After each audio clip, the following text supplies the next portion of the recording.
Back in the 1800s,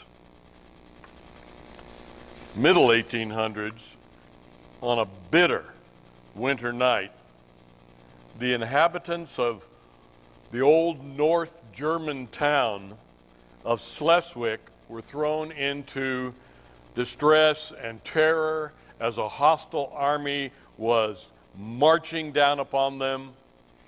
And within that village there was a large spacious cottage that lived an aged grandma with her widowed daughter and grandson.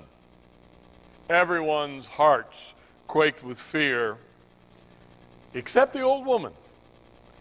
She passed her time crying out to God, please build a wall of defense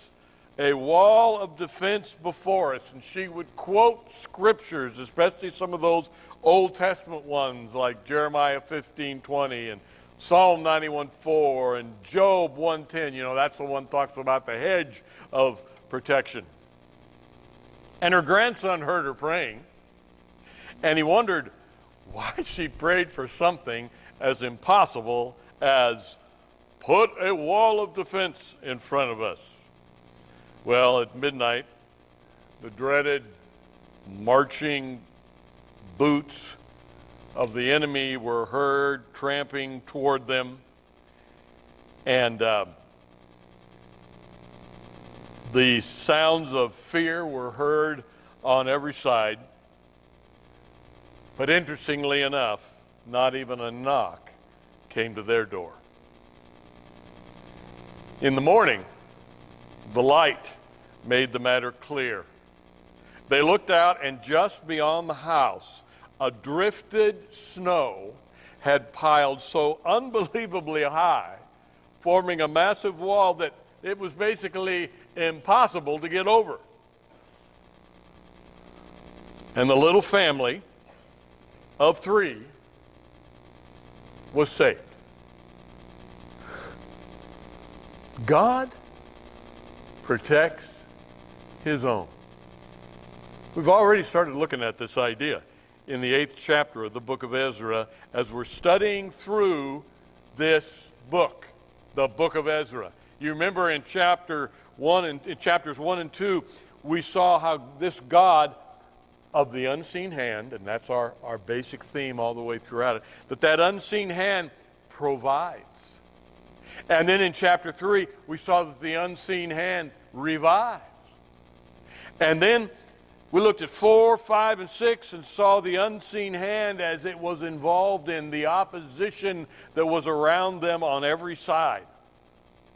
Then we simply looked in chapter 7 and said that unseen hand is involved directly in the lives of people. Even people that God might consider, or that we might consider, more than God would, God's enemies, or our opposition. The hand just keeps providing, the unseen hand.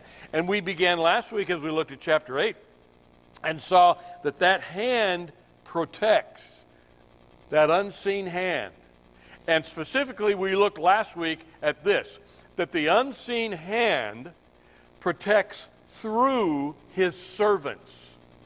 And as we looked at that, we applied it to the church. We saw that the servants here were the Levites and how God provided and protected through them. But here in the church, we saw that if we are actually involved in our area of service, and when I say our area of service, I'm talking about whatever that is that God specifically has gifted you with.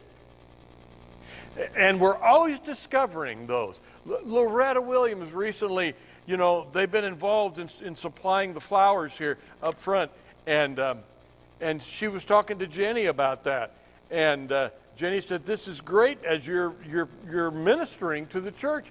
And Loretta said, "Well, I never thought of that." Didn't she, Loretta? I never thought of that, she said. "Yeah.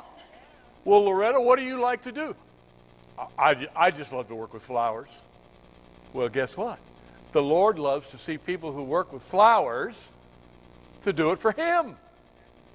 And God's always providing, isn't he? He's always saying, just take what I gave you. And you could tell that Loretta kind of felt like all of us do when we get in our areas of giftedness. You know, she kind of felt guilty for, well, but I enjoy this. God doesn't ask us to do stuff we hate and then say, now you serve there for the rest of your life in the church. He always gives us those special gifts.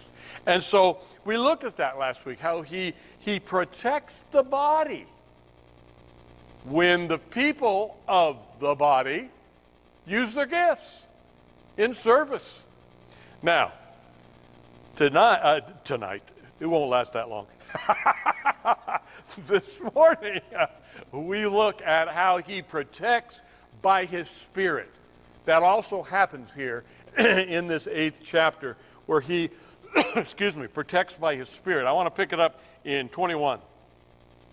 There by the Ahava Canal, we talked about this last week, someplace out in Iraq that would be like a tributary of the Euphrates. This is where Ezra began the trip of the second group that came back. You know, the first group we've already looked at in those earlier chapters. This is the second group that Ezra led. There by the Ahava Canal, I proclaimed a fast so that we might humble ourselves before God and ask him for, here's the protection, a safe journey for us and our children with all our possessions. And then he adds something very interesting there in 22. I was ashamed to ask the king. He's talking about the king back there of Babylon and Persia. I was ashamed to ask the king for soldiers and horsemen to protect us from enemies on the road, because we had told the king, oh, the gracious hand of our God is on everyone who looks to him, but his great anger is against all who forsake him. He's kind of saying I was embarrassed. I was embarrassed to say to the king, because, you know, the king would have done it. If he would have said, look, we've got, and we looked at this last week, we got millions of dollars, and they did, of goods that we're taking with us that are mostly going to end up in the temple, silver and gold, etc. And he could have said to the king, we're going to need some protection because actually we've just been slaves these last 70 years plus, and we need some help. And the king would have said, sure. But he doesn't do that. He's thinking, I can't say that now. And so God's going to have to step in, and God's going to have to protect by his Spirit. They needed, we read it, we read the words safe journey. Remember the old time King James, straight paths.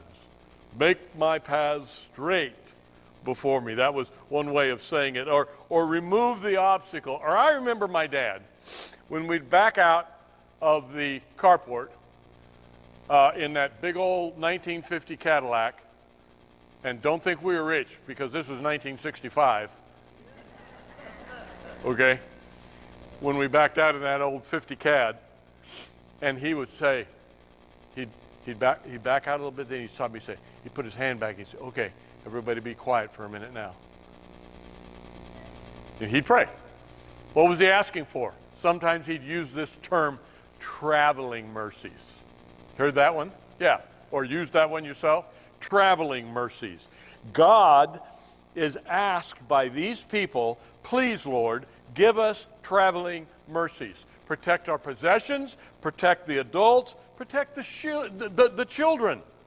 But as you see, we're ashamed to ask the king for that, so we're going to ask you. God doesn't care.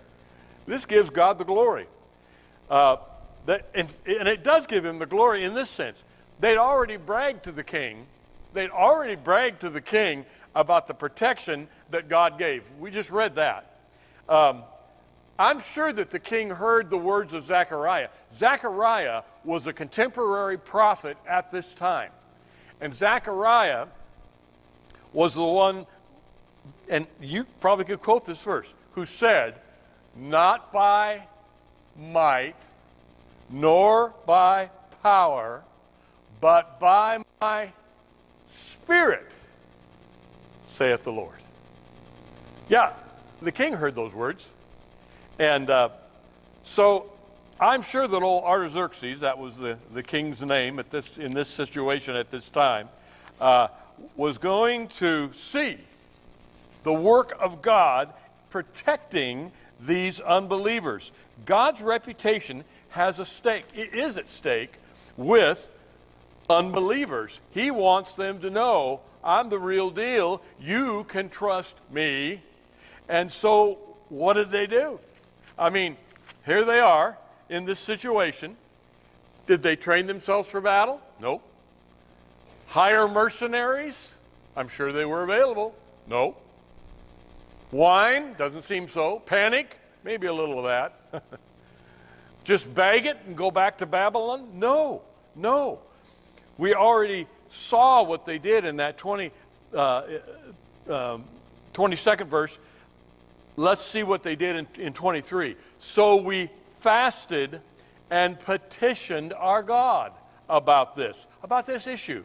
And he answered our prayer. We fasted and we petitioned God. So often we separate fasting as though, let's appear spiritual to everybody for a while by telling them that we're not going to eat. We're going to give that time to the Lord. That is really not biblical. I'll tell you what is biblical. The situation is so serious in our lives that we just forget about eating. We set that aside and we say, I'm going to spend this time in prayer before the Lord. This is important to him and to me, and I don't need to eat. I need to spend that time in prayer. I think that's what happened here. They fasted and they prayed, and then they took about a 4-month trip. And guess what happened? Verse 30, 31. On the 12th day of the first month, we set out from the Ahava Canal to go to Jerusalem. The hand of our God was on us. There it is. And he protected, there it is, he protected us from enemies and bandits along the way. So we arrived in Jerusalem, where we rested for 3 days. That's what they did. That's what God did. By his unseen hand, by his Spirit. And isn't this whole book just full of illustrations like this, where God protects his own?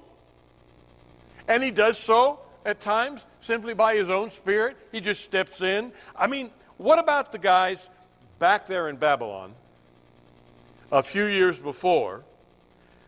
I'm assuming by now this was part of their hero history.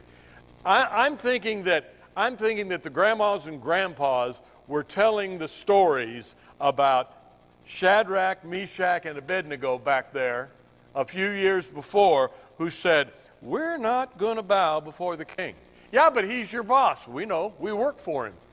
He's actually got us working for him in the government. That's how important these 3 Jews were, Shadrach, Meshach, and Abednego. They were important.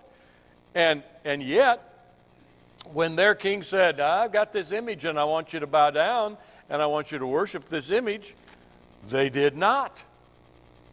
Instead, well, let me read just a little bit of it. It's out of Daniel. So when you read Daniel, you're reading about the same period of time. Shadrach, Meshach, and Abednego replied to him, King Nebuchadnezzar, we do not need to defend ourselves before you in this matter. If we are thrown into the blazing furnace, the God we serve is able to deliver us from it. There's God's protection. And he will deliver us from your majesty's hand. And you would think they'd stop right there, but even they will say, but even if he does not, we want you to know, your majesty, that we will not serve your gods or worship the image of gold you have set up. We will trust our God for protection. And you know the story. They were absolutely protected from the burning flames. They walked out, and even their clothes did not smell like they had been in the fire. You know how when you leave El Lago, you say, oh boy, I got to put this in the wash now, or at least hang it outside and let it air out, right? They were in the fire and the smoke. that had killed others that tried to put them in, and God protected them. Isn't that amazing? And this same book, Daniel, a few years later, because now it's under a different king, King Darius, a few years later, we've got their friend Daniel. Daniel knew Shadrach, Meshach, and Abednego very well. They were buddies. And he ran into a situation about disobeying the king. So the king gave the order. In this case, the order was, well, you can read along with me, and they brought Daniel and threw him into the lion's den. In this case, it was because he prayed only to his God and not to theirs. And the people who didn't like Daniel went to the king. They said, you need to do something about this, king. After all, you're the one who gave the rule that is not ever supposed to be broken. What are you going to do about this? And the king reluctantly says, I'll do it. I'll send them to their death. The king said to Daniel, may your God, whom you serve continually, rescue you. Isn't that tremendous? Isn't that tremendous? That the king himself, who's not a worshiper of the one and only God, he actually says, I hope he'll do what you say he'll do. I hope he'll protect you. Wonderful story. And if you know the story, king doesn't sleep at night, can't sleep, he's too worried about Daniel. And when old Darius, King Darius, goes and looks down in the pit, there's Daniel just fine. And they're purring and he's petting them.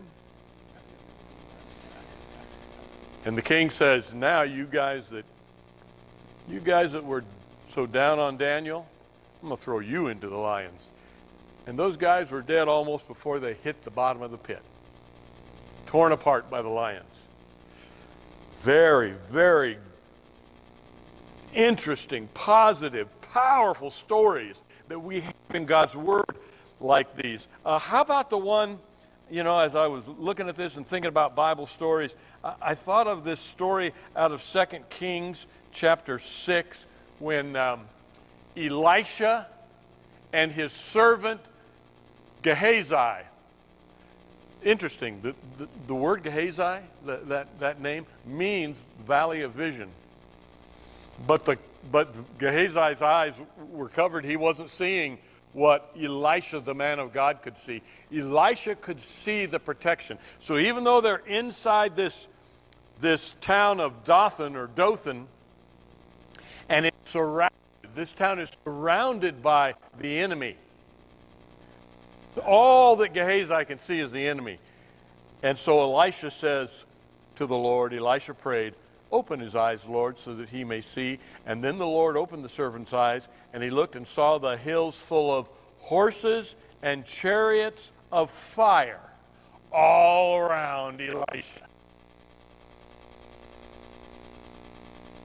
Opened his eyes.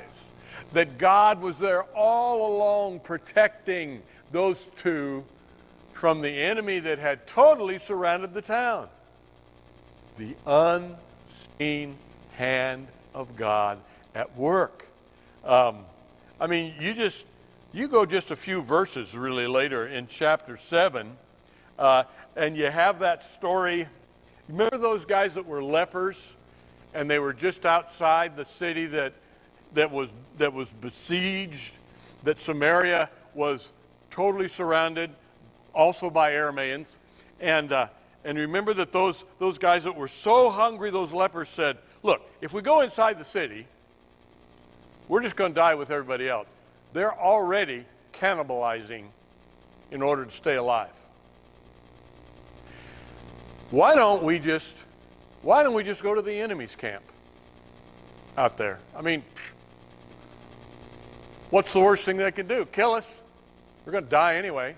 What's the best thing they could do? Feel sorry for us. Give us some food. But here's what they never thought about. They never thought about or saw until they got to the enemy's camp that the hand of God was at work. The unseen hand. At dusk, they got up and went to the camp of the Aramaeans. When they reached the edge of camp, no one was there. No one was there. For the Lord had caused the Arameans to hear the sound of chariots and horses and a great army, so that they said to one another, "Look, the king of Israel's hired the Hittite and Egyptian kings to attack us." So they got up and fled in the dusk and abandoned their tents and their horses and donkeys. They left the camp as it was and ran for their lives. They walked in, the four of them, and everybody was gone. It was abandoned. How could it be? The unseen hand of God protecting his own. Full of these kind of stories. Peter gets rescued from jail. It's so unseen that when he goes back to the church, they don't even go answer the door. They don't think he's really there.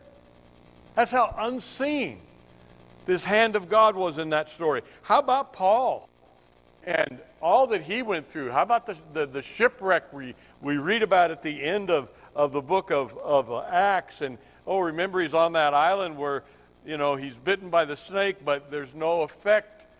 And on, the stories go throughout the Word of God. And then we come into present day, and we may not see them quite as often, but they're out there. How about the little 3-year-old girl? I read about a little 3-year-old girl that fell out the back door of a moving car on a California freeway. Minor injuries. She stopped traffic. It lined up like a parking lot behind her. And later the little one said, "I really wasn't afraid, Mom, because Jesus was standing over me, arms outstretched, holding back the cars." She saw it. The unseen hand. Dr. Mitchell, Philadelphia neurologist, many years ago, was awakened by persistent knocking.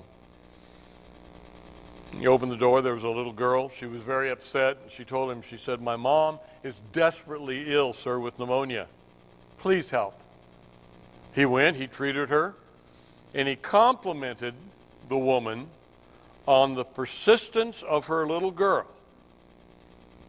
And the woman just looked at him strangely and said, "My daughter died a month ago. You can look in the closet over there. Go open the door of the closet." He opened the door, and there her shoes and coat were still coat hanging and shoes on the floor of the closet. And then he realized that the very coat that was worn by the little girl that had been at his front door was warm and dry.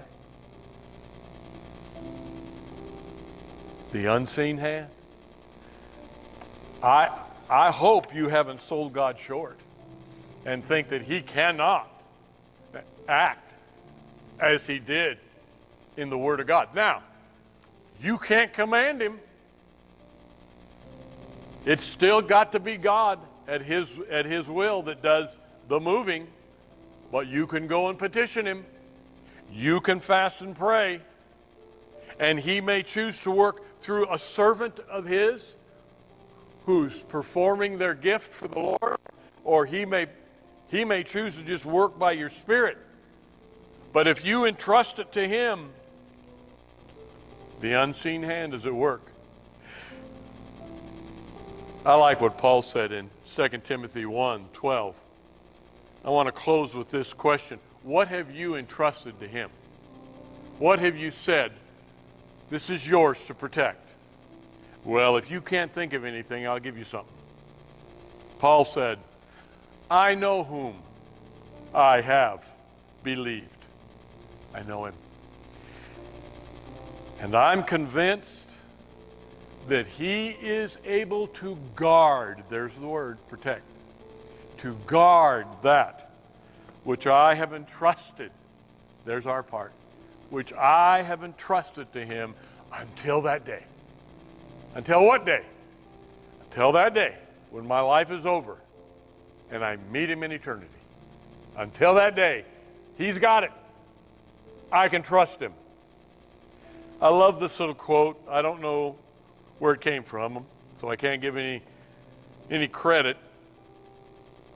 Unless there is within us that which is above us, we shall be consumed by that which is about us. Oh, we're surrounded by what looks to be a pretty bad situation.